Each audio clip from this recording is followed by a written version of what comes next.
입니까? 월요일? 주일날, 오늘날 우리식으로 표현하면 주일날 예수님께서 예루살렘에 입성하셨습니다. 어린 나귀를 타고 입성하셨잖아요. 그래서 수많은 사람들이 종려나무 가지를 흔들면서 호산나 다윗의 자손이여 찬송하리로다 이렇게 외쳤잖아요. 그래서 주일날을 종려주일 그렇게 얘기하잖아요. 예수님께서 예루살렘에 왕으로서 하나님의 아들 그리스도로서 메시아로서 예루살렘에 입성하실 때가 주일날이었다는 거예요. 그런데 우리 주님께서 그 주일날 예루살렘에서 주무신 것이 아니고 다시 그 예루살렘을 빠져나가셔서 베다니에서 주무시고 나서 그 다음 날 월요일날 다시 예루살렘에 입성하셨습니다. 그리고 예수님께서 예루살렘에 입성하셔서 그 월요일날 아주 놀라운 일을 행하셨습니다. 그 일이 뭐냐면 하나님의 성전을 청결하게 하는 그 일을 주님께서 행하신 것입니다. 그러니까 성전에 들어갔을 때 그 성전 안에 수많은 사람들이 장사하는 그러한 모습 가운데 있었고, 또 비둘기 파는 사람들도 있었고 돈을 바꾸는 사람들도 있었다는 거예요.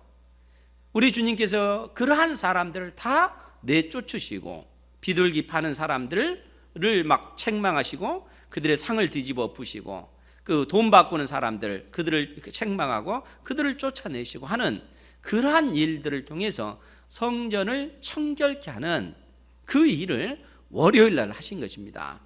그러니까 주님께서 내 아버지의 집은 만민이 기도하는 집인데 정작 너희들은 강도의 속을 강도의 구렬로 너희들이 만들었다라고 책망하시면서 이 성전 자체를 청결케 하시는 그러한 일들을 우리 주님께서 행하셨다는 거예요. 그리고 나서 그 다음 날 월요일에 어떤 일이 있었냐면 그 다음 날 월요일이 아니고 그 다음 날 화요일 날 어떤 일이 있었냐면 오늘 우리가 읽었던 본문의 내용 포도원 농부의 비유의 말씀을 예수님께서 하신 것입니다.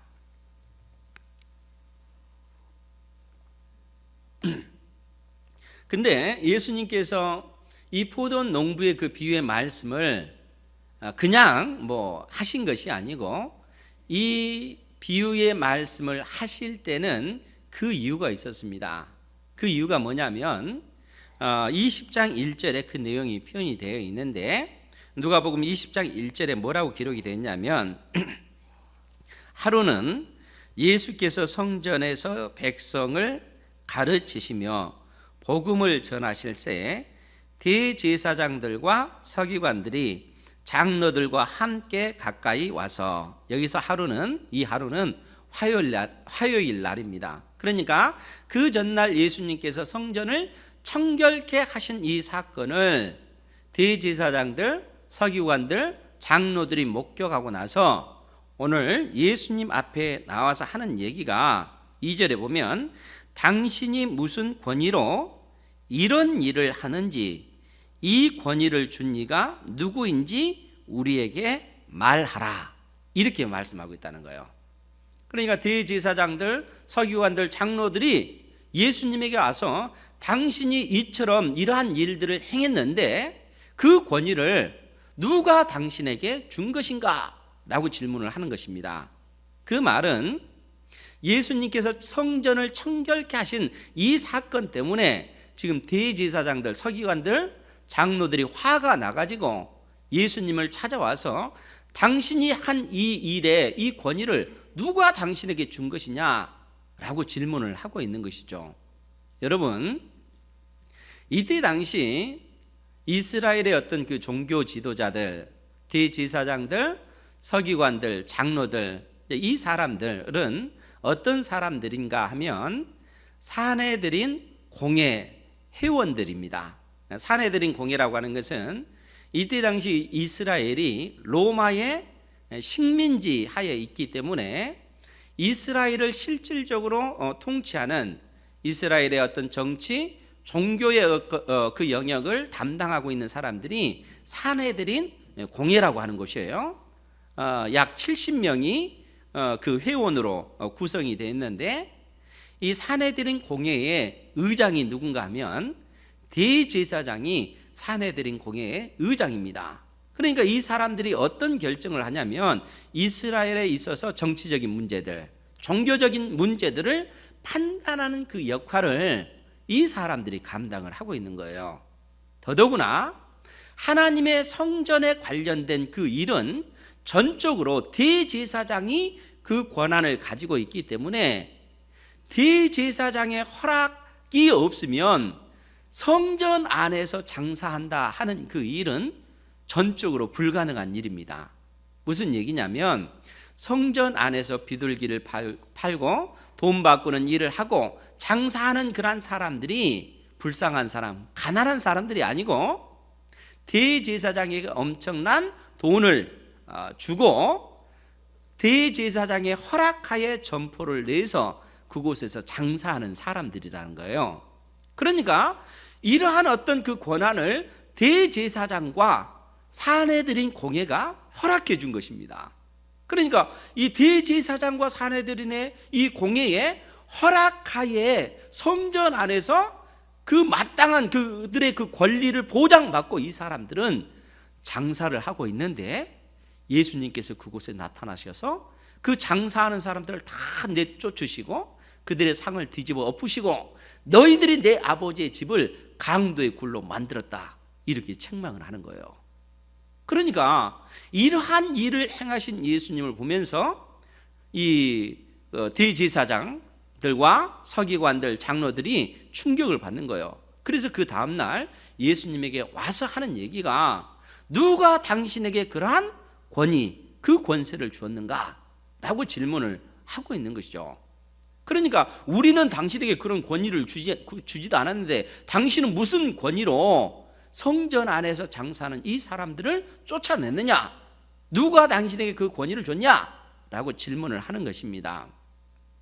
그때 예수님께서 뭐라고 말씀하시냐면 20장 3절 말씀에 보면 대답하여 이르시되 나도 한 말을 너희에게 물으리니 내게 말하라. 요한의 세례가 하늘로부터냐 사람으로부터냐? 예수님에게 질문하는 그들에게 예수님께서 오히려 역으로 질문하시는 것입니다. 세례 요한의 세례가, 요한이 준 세례가 하늘로부터 온 것이냐 아니면 사람으로부터냐? 즉 이 말은 무슨 얘기냐면 세례 요한이 하나님께서 보내신 선지자냐 아니면 세례 요한이 하나님께서 보낸 선지자가 아닌데 그가 자의로 선지자 노릇을 한 것이냐, 이런 질문인 것입니다. 그런데 예수님께서 이 질문을 그들에게 던졌을 때 그들이 어떻게 대답해야 될지를 모르겠는 거예요. 왜 그런가 하면 세례 요한은 하나님께서 보내신 선지자다, 이렇게 답하게 될 경우 어떤 문제가 생기냐면 세례 요한이 이 땅에서 선지자로서 증언하신 분이 누구시냐면 예수님이시기 때문에 그렇습니다. 바로 예수님이 하나님의 아들 그리스도시요 세상 죄를 지고 가는 하나님의 어린 양 되신다 하는 사실을 증언한 사람이 바로 세례 요한이기 때문에 그런 것입니다. 그러니까 만일 그 대제사장들과 서기관들, 장로들이 세례 요한은 하나님께로부터 온 선지자다라고 얘기한다면, 그렇다면 당신은 왜 하나님께로부터 온 선지자가 증언한 나 예수 그리스도를 하나님의 아들 그리스도로 믿지 않느냐라는 이러한 반문을 당할 수가 있는 것입니다.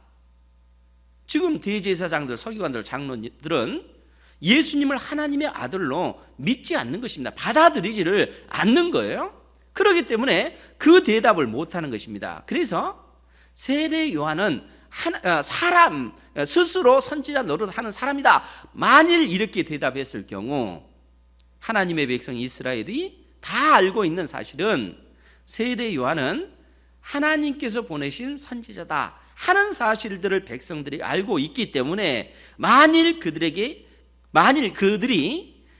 세례 요한은 스스로 선지자 노릇을 한 사람이다 라고 했을 경우 백성들에게 돌을 맞아 죽을 그 일이라는 거예요.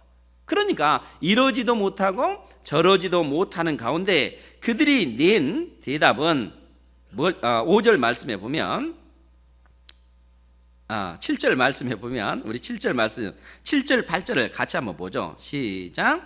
대답하되 어디로부터인지 알지 못하노라 하니 예수께서 이르시되 나도 무슨 권위로 이런 일을 하는지 너희에게 이르지 아니하리라 하시니라. 아멘. 대제사장들과 서기관들과 장로들이 어디로부터인지 알지 못하노라. 세례 요한이 준 세례가 어디에서부터 온 건지, 하나님께로부터 온 것인지, 자기 스스로 자유로 한 것인지 알지 못하겠다라고 대답하니까 예수님께서 하신 말씀이 그럼 나도 너희에게 대답하지 않겠다, 이 말씀을 하시는 것입니다. 왜 그런가 하면 실상 대제사장들, 서기관들, 장로들이 예수님께서 행하신 여러 기적들, 일들을 통해서 예수님이 누구신가 하는 사실에 대해서 실상 명확하게 주님께서 보여주셨기 때문에 이미 그들은 예수님이 누구신지 충분히 알 만한 그러한 지식과 지혜가 그들에게 주어졌다는 거예요. 그럼에도 불구하고 예수님을 하나님의 아들로 받아들이지 못하는 그 이유가 무엇이겠습니까? 예수님으로 말미암아 지금껏 자기들이 누리고 있는 그 위치, 그 지위, 그 명예, 그 권력 자체가 흔들리기 때문에 그런 것입니다.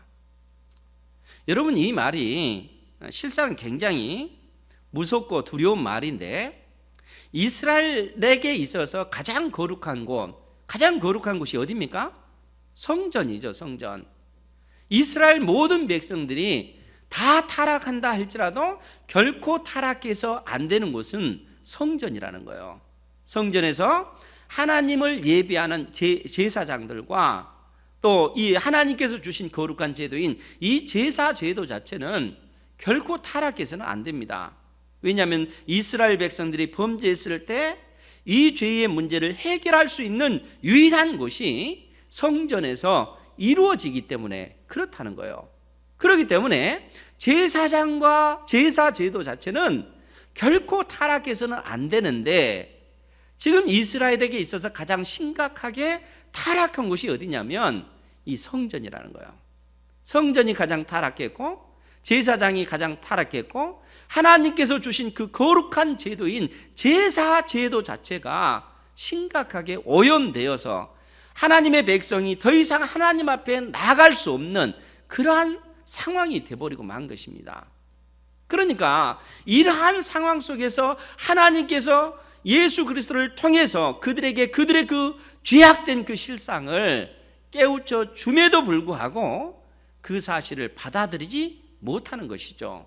그래서 주님께서 그러한 이스라엘을 향해서 오늘 포도원 농부의 비유를